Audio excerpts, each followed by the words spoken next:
Marvel is பேக்னு சொல்லலாம். Fantastic four first விஷுவலா நம்ம ஸ்டன்னிங்கான ஒரு படமா இருக்கு. ஏன் இத மார்வல் இஸ் பேக்னு சொல்றேன்? தண்டர்போல்ட்ஸ் படத்துல மால் சம்பவம் பண்ணிட்டாங்கன்னு கேட்டீங்கன்னா கன்ஃபார்ம் தண்டர்போல்ட்ஸுமே ஒரு நல்ல சம்பவம் தான். இது செம கலர்ஃபுல் அண்ட் விஷுவலா ஒரு கிராண்டான படம். இது ஆல்சோ பாக்ஸ் ஆஃபீஸ்லயுமே ரெண்டே நாள்ல இந்த படத்தோட பட்ஜெட் இப்போதைக்கு பாக்ஸ் ஆஃபீஸா கலெக்ட் ஆயிடுச்சு.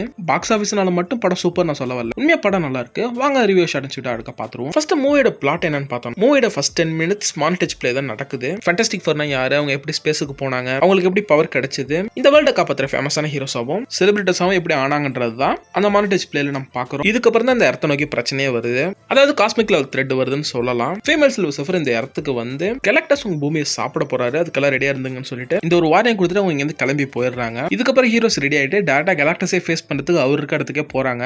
அவரை ஃபேஸும் பண்றாங்க. அங்க கெலக்டஸ் ஒரு விஷயத்தை தெரிஞ்சுக்கிறாரு. சூஸ்டாம் ரொம்ப பவர்ஃபுல்லான ஒரு குழந்தைய சுமக்குறாங்கன்னு. ரொம்ப ஒரு பவர்ஃபுல்லான குழந்தைய பிராங்க்லின் ரிச்சஸ் இருக்கான்றது தெரிஞ்சுக்கிட்டு கெலக்டஸ் ஒரு டிமாண்ட் வைக்கிறாரு. இந்த குழந்தைய என்கிட்ட கொடுத்துருங்க, நான் இடத்த விட்டுறேன்னு. அதெல்லாம் குழந்தையும் கொடுக்க முடியாது, இடத்தையும் உனக்கு கொடுக்க முடியாதுன்ட்டு எஸ்கேப் ஆகி வந்துடுறாங்க. கெலக்டஸ் நான் அந்த இடத்தையும் சாப்பிடுவேன், பிராங்க்லின் ரிச்சஸையும் நான் கன்சியூம் பண்றேன் அப்படின்னு சொல்லிட்டு அவர் கிளம்பி வராரு. ஃபேண்டாஸ்டிக் ஃபோர் எப்படி எர்த்தையும் பிராங்க்லின் ரிச்சஸையும் காப்பாற்ற போறாங்கன்றத படத்தோட ஸ்டோரி. இதுவரையும் அந்த ஃபேண்டாஸ்டிக் ஃபோர் படங்கள்ல இது 4வது ரீபூட். படம் சூப்பரா ஒர்க் ஆயிருக்கு. படத்துல இருக்க பாசிட்டிவ் நெகட்டிவ் அப்படியே பாத்துருவோம். ஃபர்ஸ்ட் இந்த படத்துல 60s ரெட்ரோ ஃபியூச்சரிஸ்டிக் வேர்ல்டு சூப்பரா காமிச்சிருந்தாங்க. அது இந்த படத்துக்கு ஒரு நல்ல வைபையும் ஃபீலிங் செட் பண்ணுச்சு. அதே சமயத்துல இந்த ரெட்ரோ ஃபியூச்சரிஸ்டிக் வேர்ல்டுக்கான செட் ஒர்க்லாம் செம அத்தன்டிக்கா இருக்கு. அதே சமயத்துல VFX அண்ட் CG வச்சு இந்த என்டையர் நியூயார்க்கை காமிக்கிறதா இருக்கட்டும், எல்லாமே இந்த வேர்ல்டை நம்ம கண்மூடி லிவிங் அண்ட் பிரீத்திங் வேர்ல்டா காமிக்குது. இந்த வேர்ல்டு ஒரு ரியலான வேர்ல்டா நம்மள நம்ப வைக்குது. அடுத்து இந்த ஒரு படம் பெஸ்ட் காமிக் ஹீரோட அடாப்டேஷன் சொல்லலாம். ஃபேண்டாஸ்டிக் ஃபோர் காமிக்ல இன்ட்ரோடியூஸ் ஆனது 1961ல தான். சேம் 60sல இந்த படத்தையும் செட் பண்ணி ஒரு பெஸ்ட் காமிக் ஹீரோட அடாப்டேஷன் மூவியை இப்போதைக்கு மேல கொடுத்திருக்காங்க. அடுத்து இந்த படம் யார் வேணாலும் பார்க்கலாம். MCU-க்கு இருக்கிற ஹோம்வொர்க் விஷயம் இந்த படத்துக்கு இல்ல. இந்த வேர்ல்டுல ஃபேண்டாஸ்டிக் ஃபோர் மட்டும் தான் ஒன்லி சூப்பர் ஹீரோஸா இருக்கிறது. வேற எந்த ஹீரோஸும் இல்ல இங்க.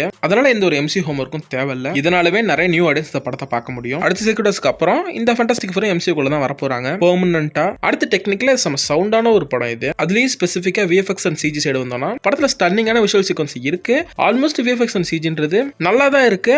ஆனா இதுல மைனஸும் இருக்க தான் செய்யுது. அதை நம்ம மைனஸ்ல பார்ப்போம். அப்படியே பேக்ரவுண்ட் ஸ்கோர் சைடு வந்தோம்னா கெலக்டஸோட அந்த பேக்ரவுண்ட் ஸ்கோர்ன்றது கெலக்டஸ் ஸ்கிரீன்ல பார்க்கறதோட சேர்த்து பார்த்தா பயமுறுத்துது. இதையும் தாண்டி ஃபேண்டாஸ்டிக் ஃபோருக்கு ஒரு பெஸ்ட் ஸ்கோர் அமைஞ்சிருக்கு. எந்த அளவுக்குன்னு பார்த்தோம்னா அந்த படத்தோட போஸ்டர் பார்த்தாவே அந்த ஸ்கோர் என் மண்டையில ஓடுது. அடுத்த ஆக்டர்ஸோட பெர்ஃபார்மன்ஸ் சைடு வரும்போது படத்தில் நடிச்சிருக்க எல்லா ஆக்டர் அண்ட் ஆக்ட்ரஸும் தரமாவே ப்ளே பண்ணிருக்காங்க. அதுவும் ஸ்பெசிஃபிக்கா ரீட் அண்ட் சூஸ்டாமா பெட்ரோ பாஸ்கலுக்கும் வெனசா கபிக்கும் இவங்க ரெண்டு பேரும் பெஸ்ட் பேரா ரியல் லைஃப் கப்புள்ற அளவுக்கு படத்துல சூப்பரா பெர்ஃபார்ம் பண்ணிருக்காங்க. ஹண்ட்ரடான பெர்ஃபார்மன்ஸ்னு சொல்லலாம். படத்தோட தேர்ட் ஆக்டர்லாம் வெனசா கபி தான் ஷோ ஸ்டீலர். இந்த படத்தை ஸ்ட்ராங்கஸ்ட் கேரக்டரா சூஸ்டாமா காமிச்சிருக்காங்க. அடுத்து Joseph Quinn as a human டச்சா சூப்பரான ஒரு பெர்ஃபார்மன்ஸ் கொடுத்திருக்காரு. அவரோட கேரக்டர் மேல லைட்டா சேஞ்ச் பண்ணிருக்காங்க. சேம் பிளே பை ஜாயின் தான். இந்த பிளே பையே ஓவர் டூ பண்ணல, ஃபன்னும் ஓவரா இல்ல. விட்டு ஒரு மெச்சூரான கேரக்டர் தான் டிசைன் பண்ணிருக்காங்க. ஏன்னா படத்துல பல இடத்துல மெச்சூரான முடிவுகளை இவர் எடுப்பாரு. அடுத்து ஈபன் மசாசா திங்கா அவனால தான் இந்த ரோலை பிளே பண்ணிருக்காரு. ஃபேமிலிக்கு கிட்ஸுக்கு எல்லாருக்கும் பிடிச்ச ஒரு ஹீரோவா காமிச்சிருக்காங்க படத்துல. ஈபன் மஸோட பெர்ஃபார்மன்ஸ் நம்மளுக்கு தெரியாது. ஏன்னா மோஷன் கேப்சர் பண்ணி மேல CG கவர் ஆயிடும். ஒரு ஆக்டரா இந்த கேரக்டரை வாய்ஸ் மாடுலேஷன் வச்சு மட்டும் தான் இந்த கேரக்டரோட பிளே பண்ண முடியும். அதனால தான் இந்த ரோலை பிளே பண்ணிருக்காரு. அடுத்து நம்ம ஜானி அண்ட் திங்கோட ஒரு ஃபன் பாண்டிங், ஒருத்தர் கலச்சிக்கிட்டு சண்டை போட்டுக்கிட்டு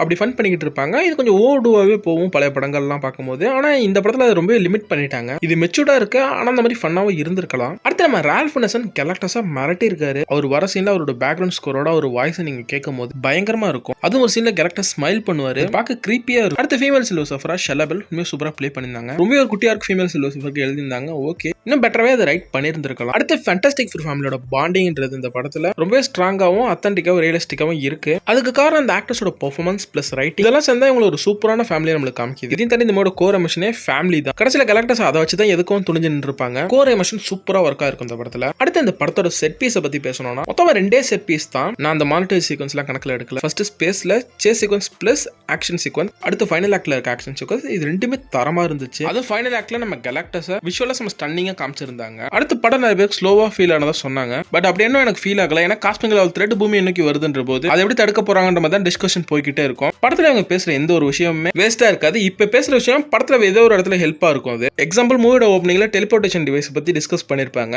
அது படத்தோட ஃபைனல் ஆக்டுக்கு சம் ஹெல்ப்பா இருந்திருக்கும். ஆல்ரெடி 2 hours படத்துல நிறைய விஷயத்தை அடைச்சு வச்சிருக்க சமயத்துல எனக்கு படம் ஸ்லோவா ஃபீல் ஆகல, ஸ்பீடா தான் ஃபீல் ஆச்சு. அடுத்து இந்த மூவியோட டைரக்டரான மேட் ஷாக்மேன் சூப்பராவே இந்த ஃபேண்டாஸ்டிக் ஃபோர் ஹேண்டில் பண்ணிருக்காரு. ஆல்ரெடி ஒரு MCU-ல ஒரு சம்பவம் பண்ணிருப்பாரு. MCU-வோட டிஃபரெண்ட் ஆட்டம்னா வாண்டா விஷயம் தான் நான் சொல்றேன். அங்கேயே ஒரு ஃபேமிலி சூப்பர் ஹீரோ சூப்பரா ஹேண்டில் பண்ணிருந்தாரு. சேம் இங்க தரமா ஹேண்டில் பண்ணிருக்காரு. அடுத்த படத்துல நெகட்டிவ்ஸும் இருக்கதான் செய்யுது. அப்படியே நெகட்டிவ்ஸை பார்த்துருவோம். ஃபர்ஸ்ட் இந்த படத்தோட டியூரேஷன் தான் சொல்லணும்.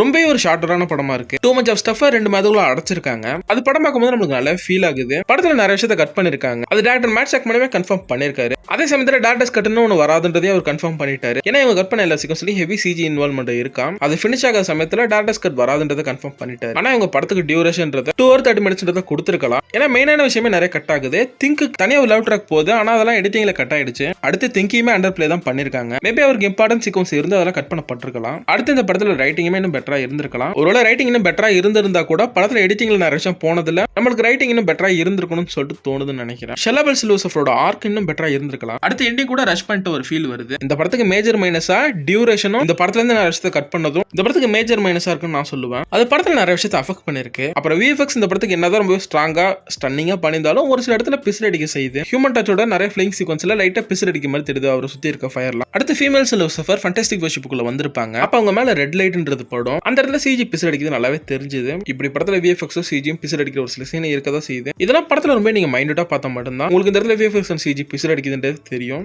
நம்மளா நீங்க படம் பார்க்கும்போது உங்களுக்கு பெருசா குறைய தெரியாது. ஆனா கிட்டத்தட்ட விஷுவலா ஸ்டன்னிங்கான ஒரு படத்தை தான் கொடுக்க ட்ரை பண்ணிருக்காங்க. ஆல்மோஸ்ட் கொடுக்கவும் செஞ்சிருக்காங்க. அடுத்து படத்துல செட் பீஸ்ன்றது மிகப்பெரிய குறையா இருக்கு. குறை மீன்ஸ் கம்மியா இருக்குன்னு சொல்ல வரேன். ஆடியன்ஸ் இந்த இடத்துலயுமே டிசப்பாயிண்ட் ஆயிருக்காங்க. சூப்பர் ஹீரோ படங்கள் பல விஷயத்தை தாண்டி ஆக்ஷன் சீக்வன்ஸ்ன்றது தான் படத்துக்கு மேஜர் பிளஸ் அமையும். அது இங்க மைனஸ் அமைஞ்சிருக்கு. இன்னும் படத்துல ஒரு சில ஃபைட் சீக்வன்ஸ் ஆட் பண்ணியிருந்திருக்கலாம். இதனால படத்துல ஹீரோஸோட பவர்ஸையும் எக்ஸ்ப்ளோர் பண்ண முடியல. எந்த அளவுக்கு இவங்களோட சூப்பர் பவர்ஸ் சூப்பரா யூஸ் பண்றாங்கன்றதையும் காமிக்க முடியாம போயிருக்கு. படத்தை சுத்தி சின்ன சின்ன மைனஸ் இருக்க தான் செய்யுது. இருந்தாலும் நம்ம கலர்ஃபுல் அண்ட் பெஸ்டான கிளாசிக் சூப்பர் ஹீரோ படமா இந்த ஃபேண்டாஸ்டிக் 4 ஃபர்ஸ்ட் ஸ்டெப் வந்திருக்கு. தியேட்டர்ஸ்ல போய் என்ஜாய் பண்ணி படத்தை பாருங்க. படம் முடிஞ்சோனே எஞ்சி வந்துடாதீங்க. படத்துல 2 போஸ்ட் கிரெடிட்ஸ் இருக்கு. அதுல மிட் கிரெடிட்ஸ் ரொம்ப இம்பார்ட்டன்ட் ஆனது. Post credits waste. Okay guys, இதோட இந்த வீடியோ நான் முடிச்சுக்கிறேன். நெக்ஸ்ட் நல்ல வீடியோ சந்திப்போம். Tata bye guys.